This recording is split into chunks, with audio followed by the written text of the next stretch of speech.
नमस्कार, मैं रचना शर्मा चढ़ती कला टाइम टीवी देख रहे सभी दर्शकों का स्वागत करती हूं। आप देख रहे हैं हरियाणा न्यूज। समाचारों की शुरुआत से पहले एक नजर आज की मुख्य सुर्खियों पर।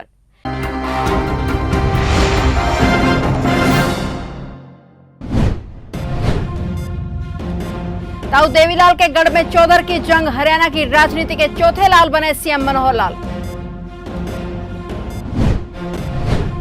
हरियाणा के सभी 22 जिलों को वन डिस्ट्रिक्ट वन प्रोडक्ट के लिए केंद्र की मिली मंजूरी। हरियाणा का एक जिला एक उत्पाद योजना बड़ा कदम। लखीमपुर हिंसा के विरोध में कल हरियाणा कांग्रेस निकालेगी यात्रा, सभी बड़े नेता होंगे शामिल।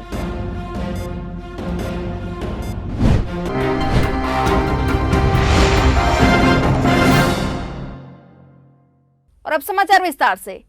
हरियाणा की राजनीति में अक्सर तीन लालों का जिक्र होता है, देवीलाल, बंसीलाल और भजनलाल। इन तीनों लालों ने अपने दमखम के बूते न केवल प्रदेश बल्कि राष्ट्रीय राजनीति में खूब नाम कमाया। पिछले 7 साल से हरियाणा की बागडोर संभाल रहे मनोहर लाल ने भी राजनीति के चौथे लाल के रूप में अपनी पहचान बनाई है। हरियाणा के इन चारों लालों का यूं तो पूरे देश में दबदबा रहा है, लेकिन उन्हें यह पहचान अपने अपने गढ़ से बाहर निकलकर राजनीति करने पर मिली है। देवीलाल की शुरुआती पहचान उनके सिरसा जिले से होती है। बंसीलाल का गढ़ भिवानी जिला रहा है और भजनलाल का इलाका हिसार माना जाता है।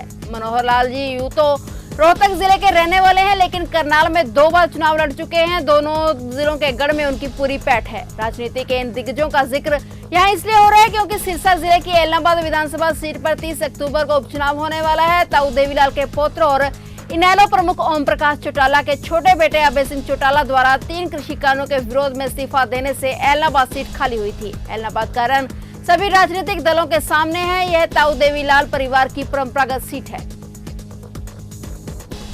हरियाणा के उप मुख्यमंत्री दुष्यंत चौटाला ने बताया कि प्रदेश के सभी 22 जिलों को वन डिस्ट्रिक्ट वन प्रोडक्ट योजना के लिए केंद्रीय खाद्य प्रसंस्करण उद्योग मंत्रालय द्वारा मंजूरी मिल गई है। उन्होंने बताया कि सभी 22 जिलों का कृषि, बागवानी, दूध, पोल्ट्री आदि क्षेत्र से संबंधित अपना उत्पाद शामिल किया गया है, जिसे सरकार द्वारा योजना के तहत आर्थिक और तकनीकी सहायता करके बढ़ावा दिया गया है। और उन्होंने कहा है कि सभी जिलों में वहां होने वाली फसलों, कृषि आदि के आधार पर उत्पादों का चयन किया है, ताकि किसानों, सूक्ष्म उद्यमों पर पूरा लाभ मिले और प्रदेश में कृषि निर्यात भी बढ़े। उप मुख्यमंत्री ने बताया कि आत्मनिर्भर भारत के लिए एक जिला एक उत्पाद योजना एक बड़ा कदम है। उन्होंने ये भी कहा कि राज्य सरकार इस तरह की लाभकारी योजना को केवल जिलों तक सीमित नहीं रखेगी। सरकार एक कदम और आगे बढ़ाते हुए इसे सभी ब्लॉक स्तर पर लेकर जा रही है। करनाल जिले के निसिंग में बदमाशों ने एक बैंक में डकैती को अंजाम दिया। करनाल कैथल रोड पर स्थित बैंक ऑफ बड़ौदा में 3 बदमाश बैंक कर्मियों और ग्राहकों को बंधक बनाकर 20 लाख रुपए लेकर फरार हो गए। मिली जानकारी के अनुसार बदमाशों के पास कई हथियार भी थे और उन्होंने हथियारों के दम पर इस डकैती को अंजाम दिया। सूचना मिलने के बाद जहां पुलिस वहां पहुंची तो वह बदमाश बैंक के अंदर ही मौजूद थे, लेकिन तीनों बदमाश इतने शातिर थे कि पुलिस को चकमा देकर वहां से फरार हो गए। सूचना मिलते ही करनाल एसपी गंगाराम पुनिया भी निसिंग पहुंचे। उन्होंने बैंक कर्मियों से बात की और पूरे मामले की जानकारी ली। उन्होंने कहा कि जल्द ही बदमाशों तक पहुंचकर इस मामले को सुलझा लिया जाएगा।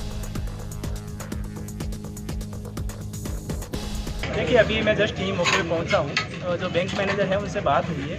उनका ये कहना है कि लगभग 4 बजे का अराउंड 3 लड़के आए थे और उन्होंने वेपन, जो कुछ लोगों के पास में वेपन भी था, 20 लाख के आसपास का एक केस बता रहे हैं जो लोग लेके गए हैं। उस टाइम पुलिस भी यहाँ पर पहुँची थी। अभी पुलिसकर्मियों से बात की जानी शेष है, लेकिन एक पुलिसकर्मी ने कुछ पकड़ने की कोशिश भी की थी, लेकिन वो हाथापाई करके यहाँ से भी भाग गए थे। बाद में हमारी टीमों ने पीछा भी किया आसपास रमानी गांव तक। बाद में मोटरसाइकिलों से वो गलियों से निकल गए थे, लेकिन अभी भी टीमें हमारी लगी। तो एक ही मोटरसाइकिल पे आए थे सर तीनों? जी, अभी तक जो जानकारी दी है इन्होंने उसके हिसाब से एक मोटरसाइकिल। तो 20 लाख रुपए लेंगे सर? अभी जो इन्होंने बैंक मैनेजर ने जो बताया है वो 20 लाख के। तो अंदर बंधक बना दिया था, पुलिस वालों ने आके छुड़वाया सभी को? जो ये बता रहे हैं कि जो भी इनके पास वेपन था, तो सभी जो बैंक के अंदर जितने भी लोग थे, चाहे बैंक कर्मचारी थे या जो भी कस्टमर थे, उनको अंदर बंद कर दिया और उसके बाद इन्होंने। लखीमपुर खीरी की घटना के विरोध में कल हरियाणा कांग्रेस द्वारा यात्रा निकाली जाएगी। ये यात्रा पानीपत से होकर लखीमपुर खीरी जाएगी। हरियाणा कांग्रेस प्रभारी विवेक बंसल, प्रदेश अध्यक्ष कुमारी शैलजा, नेता प्रतिपक्ष भूपेंद्र सिंह हुड्डा समेत तमाम कांग्रेस के बड़े नेता विधायक इस यात्रा में शामिल होंगे। गौर है कि रविवार को किसानों ने केंद्रीय गृह राज्य मंत्री अजय मिश्रा का विरोध करते हुए काले झंडे दिखाए थे और इसी दौरान एक गाड़ी ने किसानों को कुचल दिया था और इससे 4 किसानों के साथ 5 अन्य की भी मौत हो गई थी। उत्तर प्रदेश के लखीमपुर खीरी में हुई हिंसा में किसानों की मौत के बाद पूरे देश में इसे लेकर बवाल चल रहा है। विपक्ष के साथ साथ अब अन्य राज्यों से किसान नेता भी लखीमपुर जाने के लिए निकल गए हैं। करनाल में भी किसान नेता रामपाल चहल, जगदीप सिंह औलख, कई अन्य किसान नेताओं के साथ लखीमपुर जाने के लिए निकले, लेकिन पुलिस ने उत्तर प्रदेश के बॉर्डर पर ही रोक दिया और आगे बढ़ने नहीं दिया। इसे लेकर किसान नेता और पुलिस के बीच काफी बहस भी हुई। किसान और पुलिस प्रशासन के बीच काफी लंबे समय तक बातचीत भी हुई, लेकिन उसके बावजूद पुलिस ने किसानों को उत्तर प्रदेश में प्रवेश नहीं करने दिया। साथियों नमस्कार। देखिए, आज सुबह 2 बजे निकले थे लखीमपुर खीरी के लिए। जो हमारे किसान साथी वहाँ पर जो शहीद हुए, एक भाजपा के बेटे ने उनकी हत्या की है, उसके संस्कार पर निकले थे। हमारी बहुत सी रिश्तेदारी है, बहुत से परिवार के लोग वहाँ पर रहते हैं। पर ये पुलिस, यूपी की पुलिस, योगी जो यहाँ का प्रशासन है वो जाने के लिए नहीं दे रहा। जो ये नेशनल हाईवे है, KMP है, लाइफ लाइन बोला जाता है दिल्ली को इसकी, तो यहाँ पर रोक दी है। और खासकर किसानों को नहीं, जो ट्रक वाले हैं, जो और भी अपने प्राइवेट व्हीकल में हैं, तो किसी को भी यूपी की सीमा पे नहीं जाने दिया जा रहा है। इस वक्त हम यमुना के पुल के ऊपर खड़े हैं, जो बागपत यहाँ से स्टार्ट होता है। तो देखिए कैसे सरकार की तानाशाही है, कैसे किसानों से घबराई हुई है। लेकिन मैं एक बात कहना चाहूँगा कि आप ये रास्ते रोक सकते हो। हम भी जमुना के किनारे के रहने वाले हैं, हम जमुना कूद कर लखीमपुर के लिए जाएंगे। ये प्रशासन जितना मर्जी जोर लगा ले, पर जाएंगे तो लखीमपुर जाएंगे। पहलवान सुशील कुमार को कोर्ट ने बड़ा झटका दिया है। दिल्ली की अदालत ने ओलंपिक पदक विजेता है पहलवान सुशील कुमार को हत्या मामले में जमानत देने से इनकार कर दिया है। सुशील कुमार पर 5 मई को युवा पहलवान सागर धनखड़ हत्याकांड में शामिल होने का आरोप है। दरअसल मॉडल टाउन थाना क्षेत्र के छत्रसा स्टेडियम में फ्लैट खाली कराने को लेकर पहलवानों के 2 गुट आपस में भिड़ गए थे, जिसमें 5 पहलवान गंभीर रूप से घायल हो गए थे। गंभीर रूप से घायल युवा पहलवान सागर ने उपचार के दौरान दम तोड़ दिया था। पद्मश्री समेत कई अवार्ड से नवाजे जा चुके सुशील को दिल्ली पुलिस ने लंबी छापेमारी के बाद गिरफ्तार किया था। जांच में सुशील के कई गैंगस्टरों से सांठगांठ के भी बात सामने आई थी। अंबाला शहर में हरियाणा राज्य महिला आयोग अध्यक्ष प्रीति भारद्वाज ने महिला थाना और वुमेन्स सेंटर का औचक निरीक्षण किया। औचक निरीक्षण के दौरान प्रीति भारद्वाज सख्त मोड में नजर आई और कई कमियों को उजागर किया। 5 साल पहले तो वहाँ पर महिला पुलिस थाना है, वहाँ पर निरीक्षण किया था, बट दैट वाज औचक निरीक्षण नहीं था। आज जिन भी इंस्टीट्यूशंस में मैं गई हूँ, अभी हम यहाँ पर वन स्टॉप सेंटर में आए हुए हैं, तो महिला पुलिस थाना और वन स्टॉप सेंटर पिछले 1.25 साल पहले हम वहाँ पर आए थे और वहाँ पर हमने निरीक्षण किया था, औचक नहीं था। ये दोनों निरीक्षण आज औचक रहे, महिला पुलिस थाने में भी और वन स्टॉप सेंटर में भी। अब आप ये पूछना चाहेंगे आई गेस कि वहाँ पर ऐसा क्या रहा कि आपको औचक करना पड़ा। औचक का मतलब मुझे ऐसा लगता है कि ज़रूरी होता है कि समय समय पर हमारे बहनें किस प्रकार से काम कर रही हैं। जो आप लोगों के मीडिया के माध्यम से या कुछ रिपोर्ट्स के माध्यम से जो हमारे पास कंप्लेंट्स आती हैं, उनके माध्यम से कितनी उन चीज़ों में सच्चाई पाई जाती है। और हमारी महिला कर्मी हैं, हमारी बहनें हैं, SHO है महिला पुलिस थाने की Devendra Kaur ji. So it was like that कि वहाँ पर पहुँचे, बहुत सारी चीज़ें व्यवस्थित मिली, बहुत सारी चीज़ें अव्यवस्थित मिली।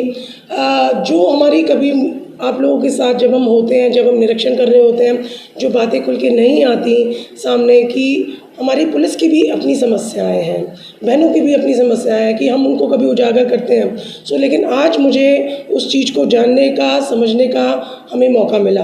आम आदमी पार्टी के प्रदेश उपाध्यक्ष सुनील सहारण ने राचौंद के जन स्वास्थ्य विभाग का दौरा किया। पत्रकारों से बातचीत करते हुए उन्होंने बताया कि पानी में गोवंश का शव मिला, जो कि बिल्कुल गल व सड़ चुका था। जन स्वास्थ्य विभाग के लापरवाह अधिकारी व कर्मचारी उसी पानी की सप्लाई लगातार राजौंद शहर को करते रहे, लेकिन कच्चे कर्मचारी हटाए जाने से समस्या का समाधान नहीं है। समस्या का समाधान तब होगा जब SDO व ऊपर के उच्च अधिकारियों पर भी कार्रवाई होगी। उन्होंने कहा कि SDO को दुर्प्रभाव से सस्पेंड भी कर देना चाहिए, ताकि वे कागजों के साथ कोई भी छेड़खानी न कर सकें।